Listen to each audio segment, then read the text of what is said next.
ৰূপৈহাটৰ মাগুৰমাৰীৰ পৰা নিৰুদ্দেশ এক সন্তানৰ মাতৃ। কালি সন্ধিয়াৰে পৰা নিৰুদ্দেশ হৈ আছে ৰূপৈহাটৰ মাগুৰমাৰীৰ ৰফিকুল ইছলামৰ কন্যা ৰৌজিনা বেগম। জানিব পৰা মতে ৰৌজিনা বেগমৰ গিৰিয়েকৰ লগত ঘৰুৱা বিবাদ আছিল। কালি সন্ধিয়া গিৰিয়েকৰ লগত ফোনযোগে কাজিয়া হোৱাৰ পিছত ঘৰৰ পৰা ওলাই যায় ৰৌজিনা বেগম। পৰিয়ালৰ লোকে বহুত ঠাইত বিচাৰ খোচাৰ কৰিও সন্ধান পোৱা নাই ৰৌজিনা খাতুনৰ। অৱশেষত চিন্তিত হৈ পৰিয়ালৰ লোকে কাৱৈমাৰী আৰক্ষীক অৱগত কৰায় আৰু লিখিত জাননী দিয়ে।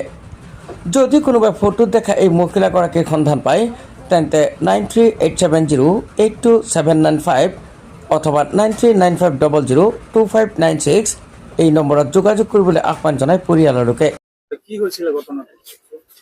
মানে কথাটো হল আজি দুদিন ধৰি চাই আছো মোৰ ঘৰ কিন্তু লগৰ ঘৰটো সিহঁতৰ ঘৰ মই একো নহয় এই কিবা কিবি লাগে আমাৰ বাইক কাইত এনেকুৱা ছোৱালী দুজনী চাই আছো মানে দুদিন ধৰি মানে ফোনতে কিবা ল'ৰাৰ লগত মানে কিবা কটাকটি হৈ আছে।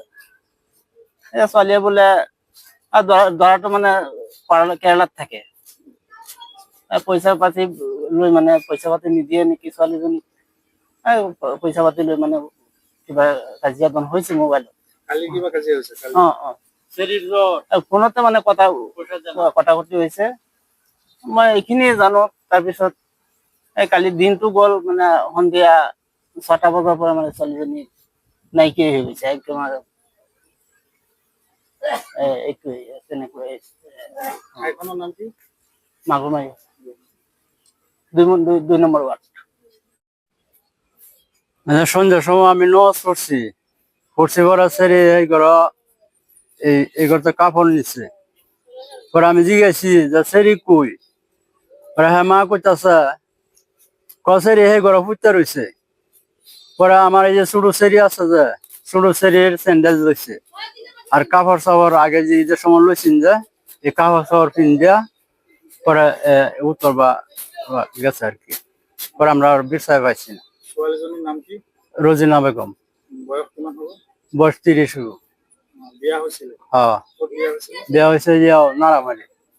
কিবা কাজিয়া খেচকাল আছিল নেকি? কাজে কাজকাল মানে এই কাল্লা জামাই কেরালাতে আহে তখন সেরি পয়সা চাইছে পরে তোরে রাখতাম না, হ্যাঁ তুই হেন যাইস না, বহুত গালাগালিজ করছে আর কি।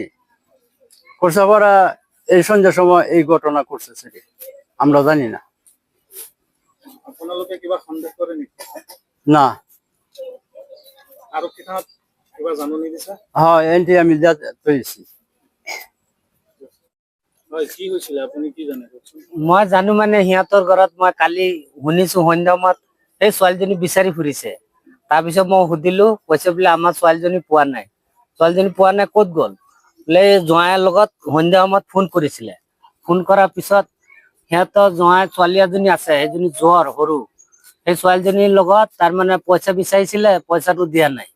তাৰপিছত তাৰমানে জোঁৱাইক ফোন কৰাৰ পিছত কিবা কাজিয়া কেচাল হৈছে। হোৱাৰ পিছত সন্ধ্যা সময়ৰ পৰা ছোৱালীজনী নাই। তাৰপিছত জংঘল মংগলে চব বিচাৰিলে, ৰাতি বৰষুণ দি আছে, বিচাৰি ফুৰিছে, পোৱা নাই। তাৰপিছত এতিয়া আমি কৈছো ৰাতিপুৱা যে আপুনি আৰক্ষী থানাত এজাহাৰ এখন দি থৈ আহক। তাৰপিছত মানুহজন গলে, গৈ পেলাই দি থৈ আহিলে। ছোৱালীজনীৰ নাম কি আছিলে? ৰজিনা বেগম। বিয়া হৈছিলে? বিয়া হৈছিলে। ইয়াত কেইদিন ধৰি থাকে? ইয়াত টকা 1.5 মাহ মান হৈছে নেকি। কদিন ধরে 3 মাহ মান হৈ গল।